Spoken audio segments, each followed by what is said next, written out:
O que é que distingue uma iniciativa comunitária que se desvanece num ano de outra que cresce e prospera durante décadas? Bem, a resposta muitas vezes não está no dinheiro, mas sim na estratégia. Hoje vamos pegar num caso de estudo fascinante de Moçambique para construir um guia prático e, com isso, desvendar os segredos da sustentabilidade. Ok, então vamos mergulhar de cabeça no nosso caso. Temos, por um lado, uma equipa de futebol para miúdos. Por outro, uma ONG de ex-trabalhadores que dá apoio a cooperativas. E, por fim, uma associação de agricultores que precisa desesperadamente de vender o que produz. Todas parecem boas causas, não é verdade? Mas a pergunta de ouro é: qual delas tem realmente pernas para andar? Qual está construída para durar? Para responder a isto, precisamos de uma espécie de caixa de ferramentas, e é exatamente isso que vamos construir agora. Para começarmos a resolver este nosso quebra-cabeças, temos de ir mesmo à base de tudo. Antes de se pensar em planos, em financiamento, o primeiríssimo passo para o sucesso é perceber qual é a verdadeira necessidade da comunidade. E isto leva-nos a uma pergunta que é fundamental. A organização está a resolver um problema que a comunidade sente mesmo, na pele, no seu dia-a-dia, ou está a atacar algo que, visto de fora, apenas parece ser um problema? Acreditem, esta distinção é absolutamente tudo. Vamos lá ver bem a diferença. Uma necessidade aparente, na maior parte das vezes, é um palpite, uma suposição. Achar que os miúdos precisam de atividades pode levar à criação de uma equipa de futebol. A intenção é ótima, mas não passa de um pressuposto. Por outro lado, uma necessidade real é um problema validado. Os agricultores não conseguem vender os seus produtos, é um problema económico concreto, algo que a comunidade está genuinamente motivada a resolver para sobreviver. A fundação aqui é incomparavelmente mais sólida. Ok, já identificamos a necessidade.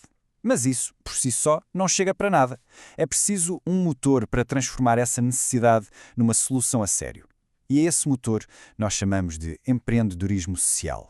O que é realmente interessante nesta definição é que isto não tem nada a ver com caridade passiva. Pelo contrário, é uma abordagem superativa, autónoma, para criar valor e resolver um problema. É, no fundo, aplicar uma mentalidade de fazer acontecer para gerar um impacto social positivo. E este motor funciona com 4 peças-chave. Primeiro, inovação, encontrar uma forma nova e inteligente de resolver o problema. Segundo, claro, a tal necessidade, focar-se no problema certo. Terceiro, a oportunidade, saber reconhecer o momento ideal para agir. E por fim, eficiência, usar os recursos da melhor maneira possível.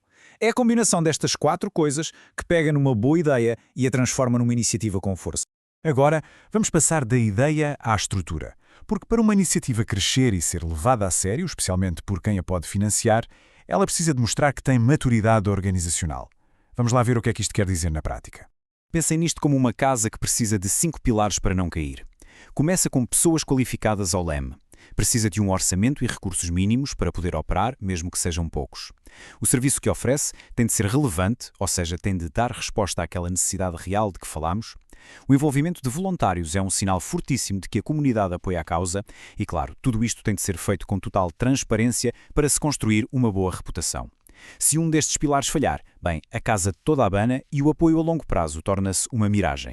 Portanto, o ponto crucial é este. No final do dia, tudo se resume às pessoas. Uma equipa competente a implementar e uma base de voluntários que acredita no projeto são o coração e a alma da organização. São eles que constroem a confiança e a capacidade para cumprir a missão. E pronto, chegamos à peça final do nosso puzzle. Já temos a necessidade, o motor e a estrutura. Mas como é que uma organização comunica isto tudo ao mundo de forma a atrair o apoio de que precisa?